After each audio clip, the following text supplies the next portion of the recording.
Good morning, my Empowered Empath Warriors. Welcome to the Self Empowered Empath Podcast. Okay, so I just wanted to briefly interject here and just say that this podcast is actually, it used to be in the Superconscious Success podcast, and I decided to create this as its own individual podcast to be able to help go with the brand of the Self Empowered Empath. And so that you'll know that the content that you receive in this particular podcast is going to be related to empaths. It's going to be related to narcissistic abuse and energy vampires and codependency and powering up as that empath you are designed to be. So if you find reference within the podcast, or if you're wondering why it's sort of like, says something about Superconscious Success, that is the reason why. If you haven't yet checked out Superconscious Success podcast though, definitely go ahead and do that. That's got some great spirituality podcast episodes you may be interested in. This particular podcast, this is a podcast of mine and Terra Bundance's, and we are here to help you to power up as that empath you are designed to be. With both of us having struggled with codependency and other, issues being around narcissists throughout our lifetime, then it has really opened our eyes, and it's really something we are very passionate about. So I just wanted to interject here before we get into this episode, and I look forward to seeing you in future episodes. After a number of these are done, and I've actually converted them all across to the Self Empowered Empath, then we will start our official Self Empowered Empath podcast, where we will interview guests, but also we will do individual episodes, as I've just done one of my own on codependency. And this podcast is going to have either individual episodes with myself and Terra, or there's going to be joint episodes. There's lots of incredible content on its way for you. Okay, thanks so much for joining us today, and I will catch you later. Bye. Hey there, Superconscious Success fam. Welcome back to another incredible Self-Empowered Empath episode with Lisa and myself. And today we're going to be talking about something which we believe is really important and that is often overlooked when it comes to being an empath. And that is the empathic abilities of children. And children that have no idea what is going on with them, and parents that are sitting there going, why is my child so sensitive? Why is my child behaving the way that they are? And so Lisa is going to go a little bit into that, and we're going to have a bit of a conversation about it because we've both had experiences around empathic children, and we've also both been empathic children because we're both empaths. So we'll go through our experiences as to what we've dealt with, and also maybe people that we've come in touch with. So, hey, Lisa, how are you doing today? I'm so good, Jen. Thanks so much. It's always beautiful to be here. And I love this topic because I think it's, like you said, it's super important to talk about. It doesn't always get talked about, and it can be like a big mystery for people, like you said, to figure out. And I think the first thing I wanted to throw out there for conversation was, are empaths born or are they made? Because I've heard two kind of question. Two kind of theories about this. And my thought has always been that they are born because it's a part of our life purpose, our soul purpose. Maybe we're empaths throughout all of our lifetimes. That's a good question. I don't really know, but maybe we are. It's like a core soul quality that we decided we're going to be healers or helpers or caretakers. So we have that quality of being an empath, and we're born with it. But other people think that it's that we're made that way, that it gets created as a response to our childhood. So what do you think about it? What do you think? What's your thought? I think that I'm probably on the same page as you. I think that we're actually born as empaths, and I think that some maybe have more empathic abilities than what other people do. We all have the ability to show empathy, aside from possibly some sort of personality traits. But I think that there are certain circumstances where maybe empaths are, their empathic ability is heightened.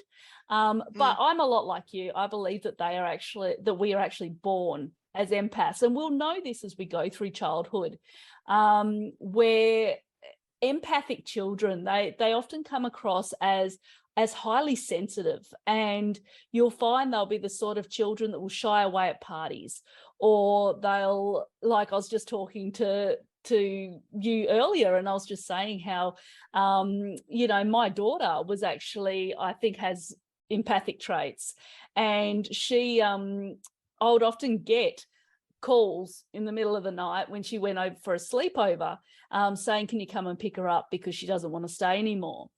And at the time, I had no idea what was going on. I had no idea that she had these qualities.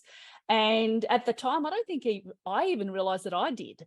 Like, I hadn't delved into that. And so at the time, I was like, oh, this is so frustrating every time she goes over, because she goes over with the intention that she wants to stay. But then it gets to a certain time and then she's like, oh, no, I don't want to do that anymore. And even to this day, and she's 18 years old, she would prefer to come back home and sleep in her own bed than to stay over at a friend's place, because she's just not comfortable sleeping at somebody else's place. So I think that we start to recognize this. We start to understand, if you're a parent out there and you have a child that you think is struggling, you have a child that, I don't know about yours, Lisa, but with me and with my child, I often found that it was, they were highly sensitive, but also you could see that they were taking on the emotions of all of their friends. They were the caretakers of the group. Don't you find that with empathic children? They're the ones that are always saving their friends. Yeah. Especially in their teenage years. And there is like a big spike in ability in teen years.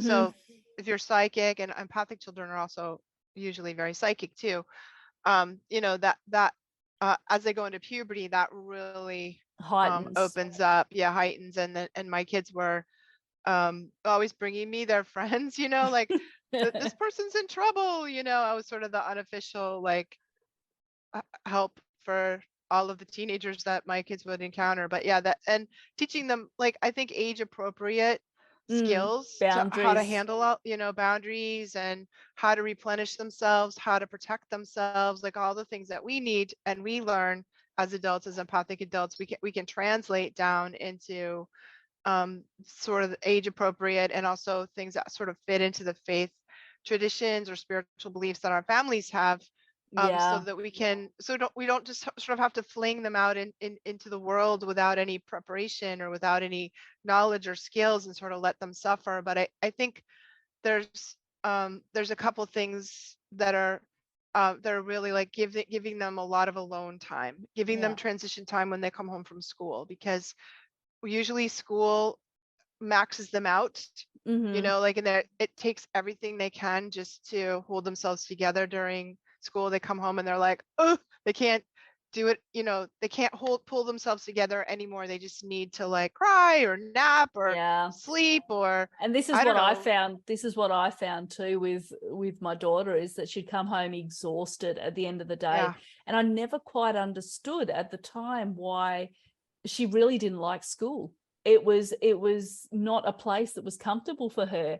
And when I look at it, it wasn't for me either. I hated it. I could not fit into school. Like, I enjoyed the schoolwork, but I couldn't resonate with the kids. And this is something that I was homeschooled until I hit high school. And so I was a lot more mature than what a lot of the people were, because I was working from a very young age. And so I never resonated with the kids. And then being empathic as well, you kind of, you find it difficult to get down into the same level as what they do. And the energies, when you've got so many teenagers with so many different energies around you, it becomes overwhelming. And even to this day, like, my daughter will say to me, like, she'll come back from hanging out with people and she'll be exhausted. Like, she'll be happy because she's had a great time, but she will be exhausted, and it will knock her out for a little while before she can rebalance herself. Totally. And I think if you have empathic children, like, playing to their strengths and supporting them through their challenges is a really important thing. So Mm-hmm. playing to their strengths would be like one-on-one play dates are probably more comfortable, Yeah. for them. Like quieter activities, like it's they're usually more introverted or they need alone time. They want to their best friend may be an animal or a pet instead of a person, or they like a one-on-one Yeah. person. But like if you're doing a birthday party for your empathic child, think about like, well, maybe just one or two friends over, something quieter, sending them a giant group to the amusement park or to the movies or some place Yeah. isn't maybe um uh the best plan. Like and then when Mm. they do have to do groups, like find ways to coach them, support them. Sometimes empathic children are the ones that gravitate to the adults, Yes. and they'll be like hanging around with the adults while all the kids are doing their That was thing. And me. It was funny because I was like I said, I never resonated with the high school kids. But then when I went to TAFE and I was around adults, because I left high school and I went straight to TAFE, and I was in my element because I was around the older people. The energies were a lot more calmer. It was a lot easier for me to be able to talk to them and to resonate with them because the energies were on a different level. And do you think though that as kids get older, because I know my daughter now, like she's 18 now, she's at the clubs almost every weekend, she's socializing with a lot of different people. Do you think that there's an ability for them to actually, do you think maybe it's that she's learned how to handle it better, or do you think that maybe there's some chances that sometimes that empathic abilities kind of lessen? What sort of happens as they get to that age? I think they learn adaptive strategies Mm, as part of what's going on there. She's adapted in some way to learning it. And yeah, I think when I just tune into your daughter, what she's doing is she's releasing all of her pent up energy yeah. at the club. You know what I That's what mean? she does. And I So think this is probably why she does it. And she says it's kind of like a happy it's like place her for her. release. Yeah, it's her Yeah, her happy like, place because and it's like I can go and dance and have a few blow out some drinks and steam and whatever. like and releasing that. And I think all of us need a place where we can process our feelings, Yeah. process our emotions. And I like to dance too. Yeah, In fact, me too. it's yeah. And so I find like I belong to a dance group, Hmm. and I move emotional energy better in dancing than I do in almost anything else. So I Yeah. could like journal for like 5 hours, or I could dance for 15 minutes. Yeah. You know what I And mean? that's the And thing. I think it's finding what really works with you. yeah, And I think that this is something that she does is she just goes out and she'll be out all night. And although she's exhausted, I can tell that she's happy and she feels like she's actually, and then she can work the rest of the week. But I always found as a child that she seemed to be stressed very easily. And mm, I think that this was possibly because of the empathic energy. She didn't quite know how to handle it at that stage. And, there's kids of all different types of, high energy and low energy. And of course, kids nowadays, they talk a lot about anxiety and all that sort of stuff depression as and well, yeah. depression. And it kind of seemed like it was a competition amongst kids, and to some degree, because it was, my daughter was like, oh, I'm anxious but I think it's because they don't really know what's going on and they don't Mm, really understand. And if you as a parent that's listening or watching this episode is kind of concerned, or you don't understand what's happening with your child, maybe sit down and have a talk to them and just say, look, how are you feeling? And, how do you feel when such and such happens, or because it's really important. I've always said to my kids, you need to feel your feelings. Don't hold mm, them in. You can scream into your pillow. You can cry for as long as you need to. Feelings are important and they need to be expressed. And so maybe sit down with them and talk to them and really notice these things that Lisa has been saying. Notice these maybe signs that you have an empathic child. Yeah. Empathy, being an empath, it's not a curse like we once thought it was. It's actually a really powerful ability to have. But you have to know how to manage those emotions and those energies, because if you don't, then it can become overpowering. And me as a teenager, I never understood what was going on. I was always very introverted. I didn't relate to the kids, so I was bullied quite badly at that stage. And so I think that, if you can sit down and you can talk to your kids and see how they're feeling and kind of get a sense as to whether that's what's going on, then you can start to do what Lisa said and just give them that time at the end of the day. I wish I knew when my daughter was younger about all of this, because then I would have understood a lot more. And so I want to avoid you parents from having to figure this out later on. Totally. I think we can watch their physical stuff too, because empaths, children often have physical reactions to their overload, and they don't. So I had one child that would have my son Devin, who actually grew up to go into the Marines. You'd think an empathic child would not like that, but he was so empathic, and he would have like an asthma attack. Like, I remember we'd go into like a big department store, and he was like 8 years old or 7 years old. He would stand at the door and he'd be like, and I was like, what's going on, buddy? And he's like, there's so much energy and so much people, and all like the lights and the noise. So a lot of times empathic children get sensory overload too. So places that have a lot of sensory stimulation kind of blow their like delicate nervous systems out. And so I taught him how to go inside a bubble, like put yourself in your bubble. And we talked about angels because we liked angels. You liked angels. And then he learned how to he would get asthma. Now my daughter, she was like a vomiter, and lots of empathic children throw up a lot because they don't know how to clear their energy. It's like an easy, quick way to clear your energy. And there's just always, you go to the amusement park, or you go to a birthday party, there's always that kid that throws up. And it would just make me be like, oh, is that just how they clear stomach aches and headaches and asthma and those things? We want to kind of watch of course kids just get sick sometimes, and that's fine, but because if there's a pattern to it, you may want to watch and see, like, is this a way they've learned to deal with to release their emotions that's maybe not so beneficial, and we can find another way to help them do that. Yeah, what I noticed with my daughter was the stomach aches. And this is something that you'll get a lot with the empathic children, is because you've got a lot of energies that are going on around you. And I would notice that all of a sudden I'd be getting calls from the school, oh, she's got a stomach ache again. She's got a stomach. And there is no actual physiological reason why this is happening. But there is something that's known as a stress stomach ache. Which is when somebody is so highly stressed out, which will happen with an empathic child if there's so much energy going around and they have no idea how to deal with it. And some people will get headaches, whereas other people will get stomach aches.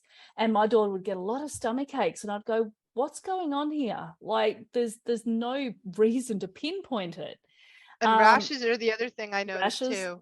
Rashes, like just like the heat, the prickly rash, hives, heat rash, and of course there's physical reasons for all of these things too, but like that pattern that makes no sense, like this, the stomach aches, the headaches, the vomiting, the asthma, like the rashes, like see if you can pinpoint it. If there's no physiological reason why this is happening, then it's emotional or energetic. There's some emotional, energetic, psychological type reason behind it. So it's really important that you start to pinpoint that pattern, and you start to realize, okay, this is something that they're dealing with at the moment. We can talk to them about it. We can show them ways they're able to release that energy. We can start to explain to them what's happening to them at an age appropriate level, so that we don't scare them, but we let them know it's okay. They're not going crazy. This is just something that's, just the energy needs to be controlled. So, so wow, that's cool. Lisa. I think that that's really going to bring a lot of value to the parents out there.